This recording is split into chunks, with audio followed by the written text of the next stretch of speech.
Imagine this for a second. The person you kind of look down on, the cleaner in your office, what if he walked back in 2 years later as the CEO of a company you desperately need to save your own? Well, that's not some movie plot. It's an incredible story about perception, persistence, and power, and we're going to dive right into it. All right, so let's set the scene. We're inside the super sleek, high-pressure offices of a company called Skywave Technologies. And let me tell you, the tension in the air, you could cut it with a knife.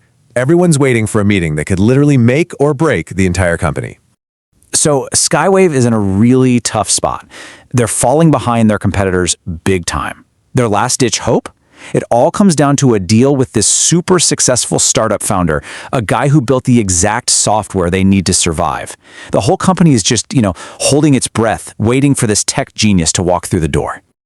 Okay, picture the conference room. You've got the board members, all the key employees. And among them is this guy, Chris Walker.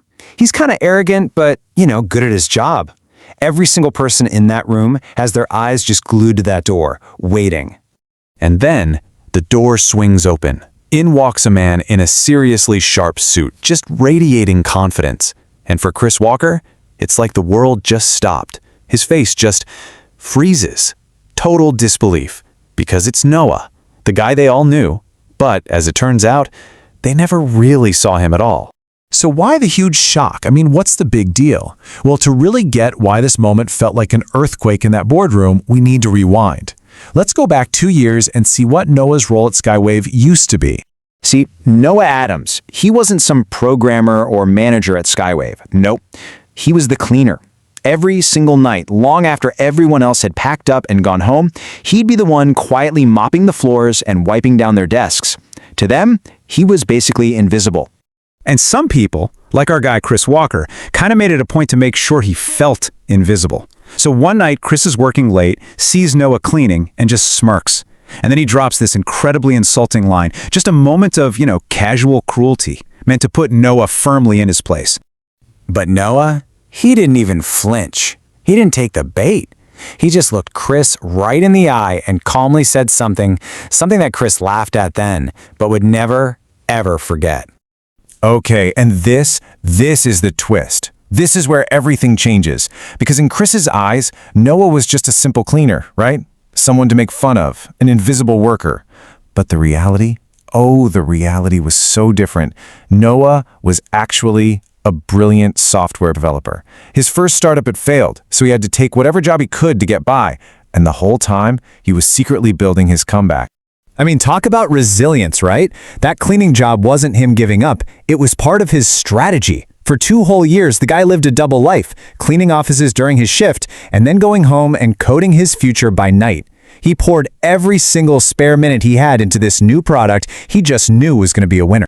So, after 2 years of just grinding in silence, working relentlessly, the world was finally about to hear from Noah Adams.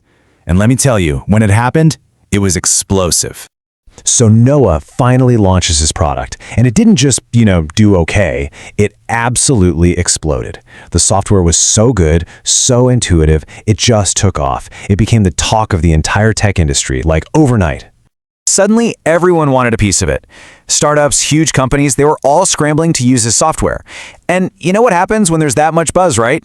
The investors come knocking. They didn't just see a good idea, they saw a gold mine. And they threw millions of dollars at Noah's new company. The success was just, wow. It was staggering. The man who was once invisible, cleaning their floors, was now the toast of the tech world. His dream, the one that had failed before, wasn't just back on its feet. It was now one of the hottest new companies out there. He had absolutely, 100% made it. Which, of course, brings us right back to where we started. Back in that conference room at Skywave.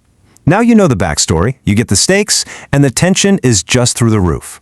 Think about it. The guy they desperately needed to save their own company was the very same man they never even bothered to look at twice. Noah just calmly walks to the head of the table, takes his seat, and in that one motion, the entire power dynamic in the room just flips on its head. He looks around the silent room, and his eyes finally land on Chris. And with this little knowing smile, he's the one who breaks the ice. And bam! In that 1 second, it all comes rushing back to Chris. He remembers that night, 2 years ago. He can hear Noah's quiet, almost prophetic words echoing in his head, the words he laughed at. But now they carried the weight of a reality he just couldn't ignore. Life had indeed changed. You know, this story is so much more than just about getting revenge. It's really this powerful lesson about humility, right? And about the danger of judging people and the incredible power of just quietly, relentlessly, never giving up. And that's the real takeaway here, the big truth at the heart of this. You just never, ever know what journey someone is on. You don't know the battles they've fought or the incredible things they're building when no one's watching. The person you write off today might literally be building an empire by night. So that leaves us with one last question to chew on, a really fascinating one. I want you to put yourself in Noah's shoes for a second. After everything that went down, with all the power now in your hands, would you make the deal? Would you do business with them? It's definitely something to think about, isn't it?